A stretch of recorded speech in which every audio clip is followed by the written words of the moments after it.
Hello दोस्तों, कैसे हैं आप सब? उम्मीद करता हूँ आप सब बिल्कुल ठीक होंगे। तो आगे बढ़ने से पहले मेरा एक सवाल, आप में से कितने लोग जब भी किसी नदी या तालाब के किनारे जाते हैं या किसी शांत पानी वाले एरिया में जाते हैं, तो लगता है कि यहाँ कुछ देर बैठा जाए, थोड़ा समय बिताया जाए या यहीं बैठकर कुछ बनाया खाया जाए? लगता है ना? मुझे भी लगता है। पर मैं हर किसी जगह पे यूँ ही खाने-पीने नहीं बैठ जाता हूँ। अगर कोई ऐसी जगह है जहाँ काफ़ी लोग हैं या चहल-पहल है, तब तो ठीक है। पर उस जगह पे अगर कोई आम जनता का आना-जाना नहीं है, तो वहाँ से घूम फिर कर ही निकल जाता हूँ। अब किसी भी जगह पे ये तो लिखा नहीं होता है कि ये जगह ठीक नहीं है, तो यहाँ आपको अपना ख़्याल खुद रखना है। अगर साथ में छोटा बच्चा हो या प्रेग्नेंट लेडी हो या कोई बीमार इंसान हो, तो ऐसी सुनसान जगह को अवॉइड करना ही ठीक होता है। आइए, अब आज की कहानी की तरफ जाते हैं। आज मैं आपको एक नहीं, 2-2 कहानियाँ सुनाऊँगा। दोनों कहानी कहीं न कहीं पानी से जुड़ी हुई हैं और अंत में आपको दूसरी कहानी से जुड़ी उस जगह की फ़ोटो भी शेयर करूँगा। तो कहानी में अंत तक बने रहिएगा। पहली कहानी है प्रयागराज की। ये कहानी जिस समय की है, तब प्रयागराज का ऑफ़िशियल नेम इलाहाबाद था। तो अभी मैं रिसेंटली कुंभ मेला में गया था। वहाँ रिश्तेदारों के यहाँ रुका था। वहाँ रात में खाना खा के हम बैठ गए और कहानियों का दौर चालू हो गया। उन्हें जब पता चला कि मैं यूट्यूब पे हॉरर कहानियाँ सुनाता हूँ, तब एक रिश्तेदार ने अपनी एक कहानी शेयर की। मैं उनका नाम तो नहीं बता सकता हूँ, तो कहानी में आगे बढ़ने के लिए एक काल्पनिक नाम रख लेते हैं। यहाँ जिन्होंने मुझे कहानी सुनाई है, उनका नाम रखते हैं सुधीर। ओके, तो अब से पूरी कहानी में मैं उनको सुधीर जी कह के बुलाऊँगा। सुधीर जी की फ़िलहाल तो उम्र 52 वर्ष है, पर ये कहानी उनके यंग टाइम की है, मतलब जब वो काफ़ी जवान हुआ करते थे। सुधीर जी ने बताया कि ये बात होगी लगभग सन 2000 में घटी थी। तब उनकी उम्र 27 साल थी। नया खून, किसी से डरना नहीं, अपने मनमौजी चलना। सुधीर जी ने बताया कि उनके मामा का लड़का राजन इनके यहाँ पे घूमने आया था। गर्मी की छुट्टियां चल रही थी। सुधीर और राजन दोनों ही हम उम्र थे और दोनों ने अभी तक कोई नौकरी भी नहीं पकड़ी थी। कह सकते हैं कि इनका घूमने फिरने और बाहर आवारागर्दी करने में थोड़ा सा मन ज़्यादा लगता था। ये खुद भी ऐसे बताते हैं कि उस समय में चीज़ों को बहुत सीरियस नहीं लेते थे और जो करना है सो वो करेंगे, ऐसे वाले एटीट्यूड के साथ इनका चल रहा था। सुधीर जी का घर प्रयागराज से बाहर की तरफ गंगा जी के किनारे पे है। अब तो वहाँ काफ़ी घर हैं, पर उस समय गिने-चुने घर हुआ करते थे। अभी मैं खुद होके आया हूँ, तो मैंने वहाँ पे काफ़ी घर देखे हैं। काफ़ी घर तो गंगा जी के काफ़ी किनारे तक पर भी हैं, पर वो बताते हैं उस समय वहाँ पे इतने घर नहीं हुआ करते थे और ये जगह शहर से काफ़ी बाहर हुआ करती थी, अब तो काफ़ी शहर के अंदर तक आ गई है। सुधीर जी और उनके भाई राजन ने रात में शराब पीने का प्लान बनाया, पर दोनों घर पे तो नहीं पी सकते थे, तो उन्होंने रात में घर से बाहर जाके गंगा जी के घाट पे बैठ के शराब पीने का प्लान बनाया। ऐसे ही दिन में ही एक बार गंगा जी के किनारे घूम आए थे, तो वो जगह काफ़ी शांत थी, आसपास ना कोई घर था, ना कोई आता-जाता था, तो वहाँ काफ़ी देर टहलने के बाद इन्होंने शाम का प्लान बना लिया था। अब रात में दोनों भाई ने घर पे बोला कि हम बाहर जा रहे हैं और लेट से आएँगे, और निकल गए। रात में 9 बजे तक दोनों वहाँ पहुँचकर एक चटाई बिछाई और बैठ गए। साथ में खीरा, थोड़ी मूँगफली लेकर आए थे और 2 मोमबत्तियाँ थीं। उस दिन चाँद की रोशनी अच्छी खासी थी, जिससे नदी का पानी जो गर्मियों में थोड़ा कम हो जाता है, मतलब कम पानी का फ्लो थोड़ा कम हो जाता है गंगा जी का, वो बहुत शांत और सुंदर सा लग रहा था। तकरीबन 1 घंटा और बीतने के बाद राजन जी ने बोला कि उन्हें पेशाब करने जाना है। तो वो उठे और थोड़ी दूर पे पेशाब करने चले गए। यहाँ सुधीर जी अकेले बैठे अब पानी की तरफ देख रहे थे। तभी उनकी नज़र एक काली सी आकृति पे पड़ी, जो इनसे लगभग 30-40 मीटर पे ही बैठी हुई थी। इन्हें ऐसा लग रहा था जैसे वहां कोई आदमी अपने दोनों पैरों को मोड़कर बैठा हुआ है और पानी की तरफ देख रहा है। इन्होंने पहली बार तो देखकर उसे इग्नोर कर दिया। नशा भी थोड़ा हो रहा था, तो ज्यादा ध्यान नहीं दिया। राजन जी वापस आए तो सुधीर जी ने बोला कि साला ये सोच के आए थे कि यहाँ पे कोई नहीं होगा, पर यहाँ भी लोग अपनी पार्टी कर रहे हैं। राजन जी ने पूछा, और कौन है? कोई और लोग भी पी पा रहे हैं क्या? सुधीर जी ने बोला, अरे थोड़ी दूर पे एक आदमी बैठा दिखा मुझे, तो आया होगा पीने, कोई नशेड़ी भी हो सकता है, क्या पता गांजा पी के पड़ा हो। फिर दोनों भाई पीने लगे, पर सुधीर जी बार बार मुड़ के उसकी तरफ देख रहे थे और उन्हें वो वहीं बैठा हुआ दिख रहा था। ना वो हिल रहा था, ना डुल रहा था। उन्हें बार बार मुड़ के देखने पर राजन जी ने भी उस तरफ देखा। राजन जी ने बोला, अच्छा उसकी बात कर रहा है क्या? हाँ, कोई बैठा तो है, पर कुछ अजीब सा लग रहा है ना, अकेला ही है, हिलडुल भी नहीं रहा है, कर क्या रहा है ये आदमी? राजन जी ने बोला, चलें क्या अब यहाँ से, मुझे मुझे कुछ ठीक सा नहीं लग रहा है। सुधीर जी ने बोला, अरे बैठो भाई, ये हमारा क्षेत्र है, यहाँ किसी से डरना कैसा, कोई होगा तो देख लेंगे। सुधीर जी का इतना बोलना ही था कि राजन जी ने देखा कि वो आदमी उठ के खड़ा हो गया और इनके तरफ आने लगा। राजन जी ने तुरंत बोला, सुधीर, सुधीर, वो यहीं आ रहा है। जब तक सुधीर जी उसकी तरफ देखते, वो काफी पास आ गया और खड़ा हो गया। इन्होंने देखा कि उसकी हाइट आम आदमी से बहुत ज्यादा थी। लगभग वो 8 से 9 फीट का आदमी होगा। पूरी तरह से काला, चेहरे पे भी कुछ नहीं दिख रहा था, सिर्फ एक काली सी आकृति थी। पर हाँ, उसके हाथ बहुत लंबे थे, जैसे घुटने से नीचे तक आ रहे हों। और वो कुछ बुदबुदा सा रहा था, मतलब जैसा लग रहा था वो कुछ बोल रहा है, बट बहुत धीमी आवाज में। और आवाज़ ऐसी आ रही थी जैसे पानी के अंदर अगर कोई कुछ बोलने की आवाज़ करे, बोलने की कोशिश करे तो कैसी आवाज़ आएगी, मतलब उस तरह की आवाज़ आ रही थी उसके मुंह से। कुछ समझ नहीं आया और काफ़ी काफ़ी ज़्यादा धीमे बोल रहा था वो आदमी। इतना देख के दोनों भाइयों के होश उड़ गए। राजा जी ने कहा, ये कोई आदमी नहीं है भाई, ये कुछ और है, भाग यहाँ से, जल्दी भाग। इनका इतना सोचने तक वो और पास आ गया। बस दोनों ने अपना पूरा सामान वहीं छोड़ा और भागना शुरू कर दिया। जब ये वहां तक पहुंचे जहां इन्होंने अपनी मोटरसाइकिल खड़ी की थी, तब थोड़ा राहत आई। बाइक पे बैठे और जल्दी वहां से निकलने लगे। पर राजन ने देखा कि अभी भी वो इनके पीछे पीछे आ ही रहा था। मतलब वो दौड़ तो नहीं रहा था, वो ना ही वो भाग रहा था, पर थोड़ी थोड़ी देर पे कहीं कहीं किसी किसी मोड़ से वो निकल आता और इनके पीछे पीछे ही आ रहा था। ये अपने घर तक आ गए।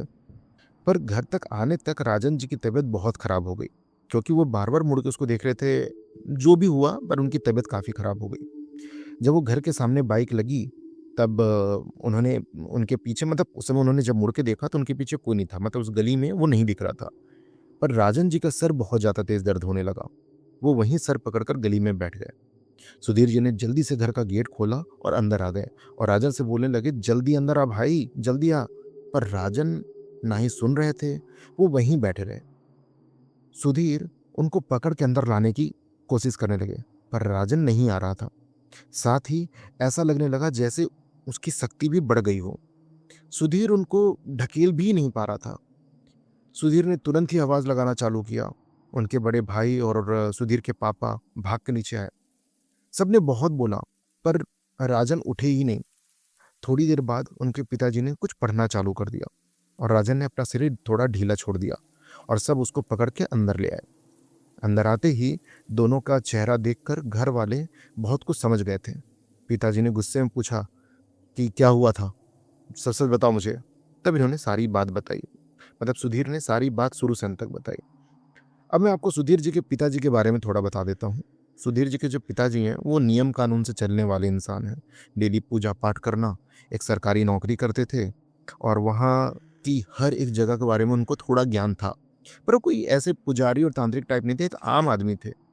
पर वो डेली पूजा पाठ करते और इस वजह से उनका ऑरा कहा जाए तो थोड़ा मजबूत था।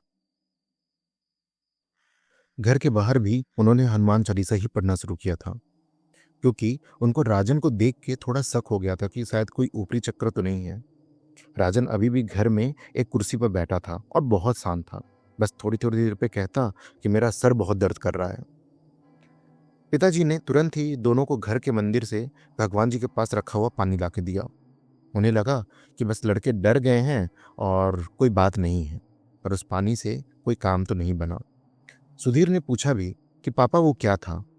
उनके पिताजी ने गुस्से में बोला, अरे नदी किनारे क्या क्या होता है हमको थोड़ी ना पता है, ये सब जगह रात में जागृत रहते हैं। हम अगर बोल भी दें कि रात बिरात नदी किनारे मत जाया करो तो कौन सा हमारा बात मान लोगे तुम लोग? काम धाम तो कुछ करना है नहीं और जाके वहां शराब पी रहे हैं। तुम दोनों के साथ ना सही हुआ है, थोड़ा अकल तो आएगा। इस बात पे राजन अचानक से हंसने लगा। उसकी हंसी भी बहुत अजीब सी थी, मतलब वहां पे खड़े सभी लोगों को ये बहुत अजीब लगा कि ये कुछ अलग तरीके से हंस रहा है।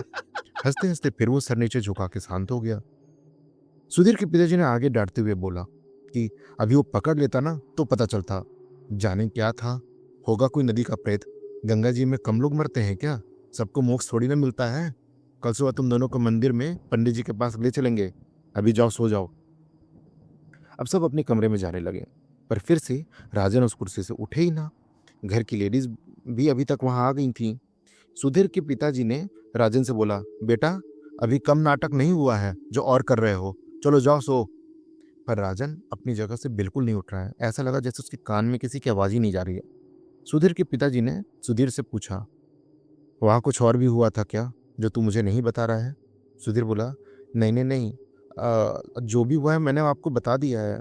जबकि हम ही गुस्सा में बोले थे कि हम किसी से नहीं डरते हैं, पर राजन तो बेचारा शांत था और हम दोनों साथ में भागे थे।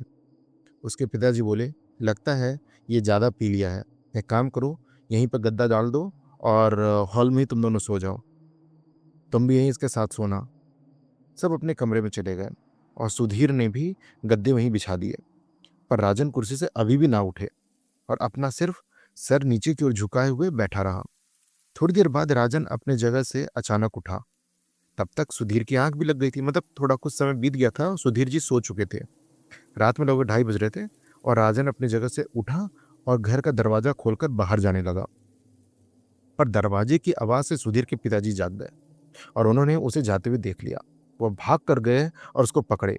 तब तक सुधीर और उसके बड़े भाई भी वहां पर आ गए और राजन को कैसे जैसे पकड़कर अंदर लाने लगे। राजन अंदर बिल्कुल भी नहीं आना चाहता था। इस वक्त वो बोलना शुरू किया कि वो हमको बुला रहा है, वो हमको बुला रहा है, सांस लेके जाएगा, हमको वहीं जाना है, पानी में जाना है, हमको पानी में जाना है। अब तक सबको सब समझ में आ गया था। राजन अपने बस में नहीं था। उसके ऊपर एक प्रेत का असर हो चुका था। जैसे तैसे उसे घर लाया गया और कमरे में बंद किया गया। सुबह 4 बजते ही सुधीर के पापा और बड़े भाई मंदिर पे गए। मंदिर के पुजारी जी पूजा की तैयारी कर रहे थे। उनसे सारी बात बताई तो उन्होंने पास की बस्ती में एक काली मंदिर है, वहां जाने के लिए बोला। बताया कि वहां एक छोटा सा पुराना मंदिर है और वहां एक पुजारी है। इन सब विद्याओं में वो काफी निपुण है। कहा जाए तो उनको तंत्र मंत्र की विद्या भी आती है। सब लोगों ने वही किया। पुजारी जी ने काली माँ की पूजा की और इनके साथ वो घर पर चले आए। पुजारी जी को देखते ही राजन चिल्लाने लगा और खुद को जोर जोर से थप्पड़ मारता। अभी फिलहाल सुबह के 6 बज रहे थे और घर का माहौल ऐसा था। पुजारी जी को देखते ही बस राजन ने खुद को जोर जोर से थप्पड़ मारना चालू कर दिया और वो जोर जोर से चिल्लाता, खुद को नोचता। पुजारी जी ने सब देखा और बोला कि दोनों बच्चे डर गए हैं, इन्हें घर पे ही रखिएगा। 1-2 दिन में दोनों ठीक हो जाएंगे। जाते जाते वक्त पूजा के सामान की लिस्ट भी दी है। बोला कि मैं दोपहर में 3 बजे आऊँगा और एक पूजा करूँगा, तब तक ये सामान मंगवा लीजिएगा। और निकलते समय सुधीर के पिताजी के कान में कुछ बोले और चले गए।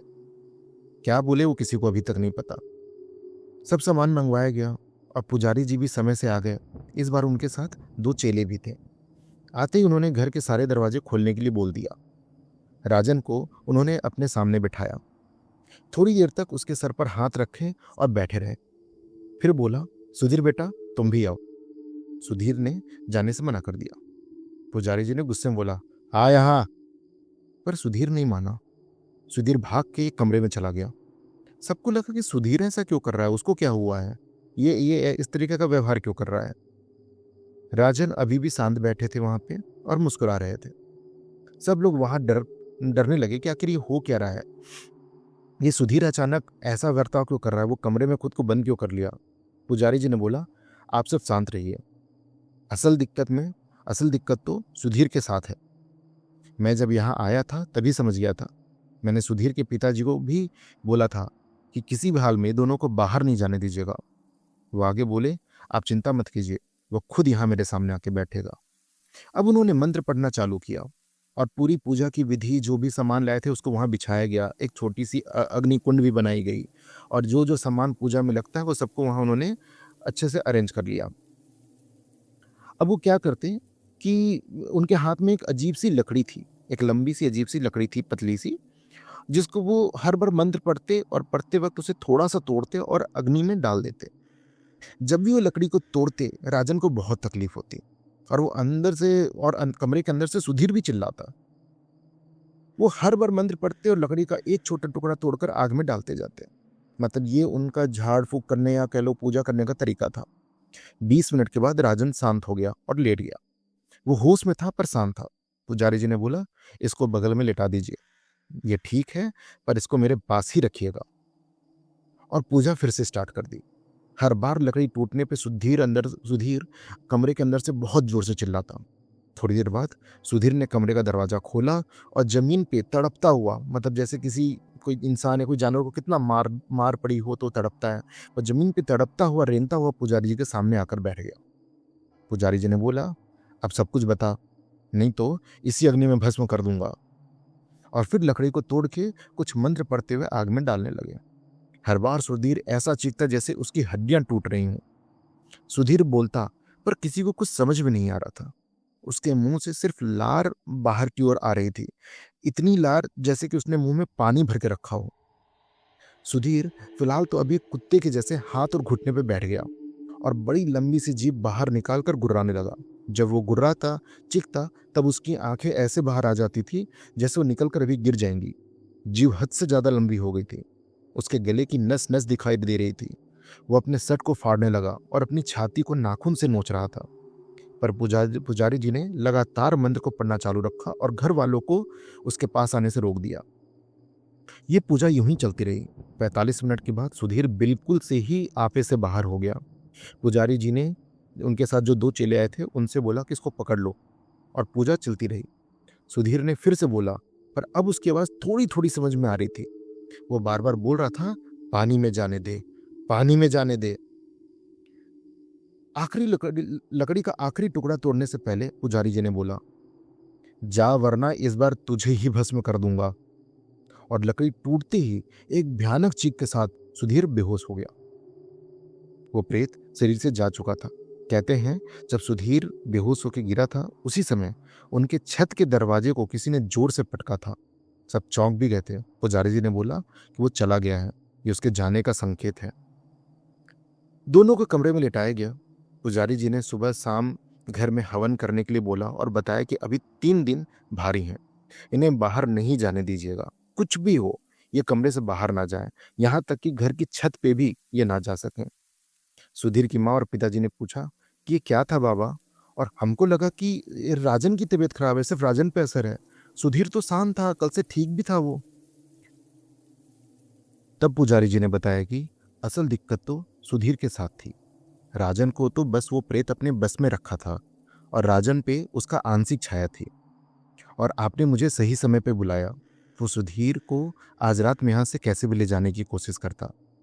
अभी क्या है कि राजन की छाया बहुत हल्की है तो उस पर ज़्यादा असर हुआ, पर असल में प्रेत ने आपके बेटे को पकड़ रखा था। आपका बेटा अंदर से मजबूत है, उसकी छाया बहुत स्ट्रांग है, भारी है, और वो जल्दी डरता भी नहीं है। तो पहले इसका शरीर वो अंदर से कमज़ोर करता और फिर यहाँ से ले जाता। ये उन्हीं पे असर दिखा पाते हैं जो डरता है या जिसकी छाया बहुत कमज़ोर होती है। अगर किसी की छाया कमज़ोर नहीं है तो ये कई दिनों तक उसके शरीर में वास करते हैं, और जब वो अंदर से कमज़ोर हो जाता है, टूटने लगता है, तब उसको यहाँ से लेके जाते हैं या अपना खेल शुरू करते हैं। ऐसे इस प्रेत को मराज कहते हैं। ये एक तरह का प्रेत होता है। ये पानी के किनारे ही पाए जाते हैं या रहते हैं, और इनका खेल बहुत भयानक होता है। आज यहाँ जो कुछ भी हुआ है वो कुछ भी नहीं था। ये मान लीजिए कि ये जो प्रेत है इसकी मौत आज से 50-60 या हो सकता है 70-80 साल पहले पानी में डूबने से हुई होगी। और ये तभी इस तरीके के प्रेत बनते हैं जब आज तक इनका शरीर ना मिला हो और साथ ही ना ही इनका अंतिम संस्कार किया गया हो। ऐसे में प्रेत योनि में ये चले जाते हैं और फिर यूं ही भटकते रहते हैं। और फिर अगर कोई इनके चपेट में आ गया तो ये कोशिश करते हैं उसे भी अपने जैसा बना दें। कई जगह तो ऐसा सुनने में आता है कि ये लोगों को पानी तक खींच के ले जाते हैं और डूबो के मार देते हैं। अगर आज आपके घर में अभी जो कुछ भी हुआ झाड़ फूक के दौरान, अगर ये नहीं होता तो मान लीजिए कि रात होने तक सुधीर कैसे भी भागने की कोशिश करता और वो भाग कर नदी किनारे चला जाता, और फिर शायद अंजाम कुछ और होता। पर अब सब ठीक है। यहाँ नदी किनारे ऐसे कई प्रेत रात में भटकते हैं। आप माँ का आशीर्वाद मानिए कि अब वो यहाँ नहीं है, वो यहाँ से जा चुका है और आपके बच्चे सुरक्षित हैं। पर अब कोशिश कीजिएगा कि ये कभी अकेले या किसी के साथ भी वहाँ नदी किनारे ना जाए। 4-5 दिन के बाद दोनों की तबीयत में काफ़ी सुधार हो गया था। आज भी सुधीर जी उस घाट पे नहीं जाते हैं। अब राजन जी अपने घर पे रहते हैं और एक शांत जीवन बिता रहे हैं। सुधीर जी भी अपने परिवार में खुश हैं। ऐसे अब सुधीर जी के पिताजी नहीं रहे, उनका कुछ वर्ष पहले ही स्वर्गवास हो चुका है। उन्होंने मुझे छत से नदी का वो हिस्सा भी दिखाया जहाँ ये सब हुआ था। अब तो वहाँ अगल-बगल खेती होती है, पर शायद रात में आज भी उतनी ही शांति और वहाँ पे डरावनापन मौजूद है। तो दोस्तों, कैसी लगी आपको ये कहानी? उम्मीद है पसंद आई होगी। और हाँ, अगली बार किसी भी सुनसान नदी या तालाब के किनारे समय बिताने का मन करे तो एक बार थोड़ा सोच लीजिएगा। अब आगे बढ़ने से पहले दोस्तों, अगर अभी तक आपने मुझे सब्सक्राइब नहीं किया है तो प्लीज़ जल्दी से सब्सक्राइब कर लीजिए और बेल बटन को दबाना बिल्कुल भी मत भूलना दोस्तों, क्योंकि मेरी कहानी फिर डायरेक्ट आपको नोटिफिकेशन में आएगी। और दोस्तों, मैं बहुत कोशिश करता हूँ कि रियल से रियल कहानियाँ लेके आऊँ, लोगों से मिलूँ, उनकी सच्ची जुड़ी हुई कहानियाँ आप तक लेके आऊँ। कई बार इसी चक्कर में मुझे स्टोरीज़ लाने में थोड़ा समय भी लग जाता है। मैं वैसी कहानियाँ नहीं लेके आना चाहता जो बिल्कुल ही कल्पनाओं से परे हों। कम से कम उस कहानी में थोड़ी रियलिटी हो, हमारे ग्राउंड से जुड़ी हो, वो हमारे गाँव देहात जो अक्सर गाँव देहात या शहरों में भी हो रहा है, वो कहीं न कहीं उनमें थोड़ी सच्चाई हो। तो दोस्तों, अगर आपको मेरी कहानी सच में पसंद आती है तो प्लीज़ लाइक कीजिए, मेरे चैनल को सब्सक्राइब कीजिए और मैं वादा करता हूँ ऐसी ही कहानी आपके पास लाता रहूँगा। अब बढ़ते हैं आज की दूसरी कहानी की तरफ। ये कहानी एक शॉर्ट स्टोरी है। भई मैंने क्या सोचा कि मैं कहानियाँ लाने में लेट हो जाता हूँ, तो क्यों ना आपके लिए एक साथ 2 कहानियाँ लेके आऊँ।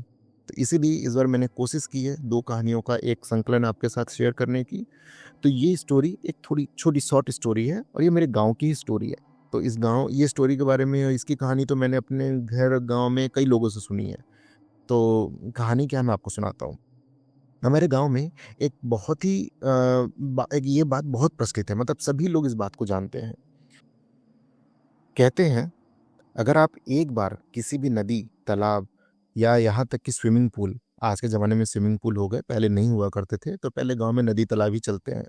तो कहते हैं कि अगर आप एक बार किसी भी नदी या तालाब में नहाकर बाहर आ गए और अपने शरीर को पूरी तरह से पोंछ लिया, तो दोबारा नहाने के लिए पानी में मत जाना। कहते हैं कि ऐसा करना एक बुरा अपशगुन होता है और ऐसा करने वाला के वापस आने के, मतलब नहा के वापस आने के चांसेस कम हो जाते हैं। कहा जाता है कि ऐसे में उसके डूबने के चांसेस बहुत बढ़ जाते हैं और ये एक बुरा अपशगुन माना जाता है। अब ये बात कैसे फैली, ये अपशगुन शगुन कैसे लोगों ने अपने दिमाग में बैठाया है, बातें कैसे आई, इसके पीछे की कहानी सुनते हैं। तो ये कहानी मशहूर हुई है। मैं आपको बताता हूँ कि ये आज से बहुत साल पुरानी बात है। मतलब मान लीजिए कि 50 साल भी हो गए होंगे, क्योंकि गाँव में कई पीढ़ियों से चलती आ रही है। और वो तालाब आज भी हमारे गाँव में है। तो हमारे गाँव में एक तालाब है, गर्मियों में पानी बहुत कम हो जाता है, बारिश में पानी बहुत ज़्यादा बढ़ जाता है। कहते हैं कि एक समय की बात है, दूसरे गाँव के 2 लड़के बकरियों का झुंड चराते हुए हमारे गाँव में आ गए थे। दोनों की उम्र यही कुछ 15-16 साल की थी। दोनों ने तालाब के आस-पास बकरियों को चरने के लिए छोड़ दिया और उसी तालाब के किनारे पत्थर पे बैठ गए। दोपहर का टाइम था, तो दोनों को पानी में नहाने का मन किया और वो दोनों पानी में नहाने उतर गए। बहुत देर तक पानी में नहाया, खेला, कूदा और फिर पानी से बाहर आकर बैठ गए। दोनों ने अपने शरीर को गमछे से पोंछा, तभी एक लड़का वापस बोला कि यार मेरा मन नहीं भरा है, मैं फिर से नहाने जा रहा हूँ। और वो फिर से पानी में कूद गया। इधर दूसरा लड़का हाथ में खैनी और चूना मल रहा था। बिहार झारखंड के गांव में अधिकांश पुरुषों और लड़कों को आप खैनी खाते हुए पाए जा सकते हैं। ये अच्छी आदत नहीं है। मैं कहानी के थ्रू एक थोड़ा बोल दूं कि भाई ये खैनी खाना ये सब हेल्थ के लिए अच्छा नहीं है, तो इसको ऐसी आदत मत पालिएगा। कहानी में है तो मैं आपको सुना रहा हूँ कि एक लड़का नहाने के लिए वापस पानी में कूद गया और दूसरा लड़का हाथ में खैनी और चूना मल रहा था।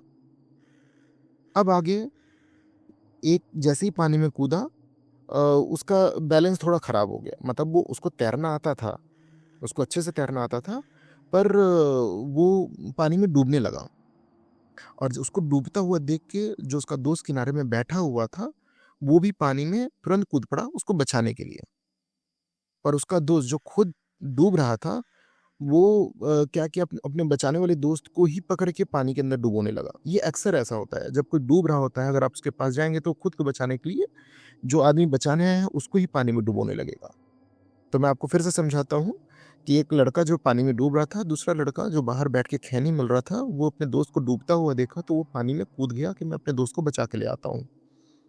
और बचाने के चक्कर में उसके दोस्त ने उसको ही डुबोना चालू कर दिया।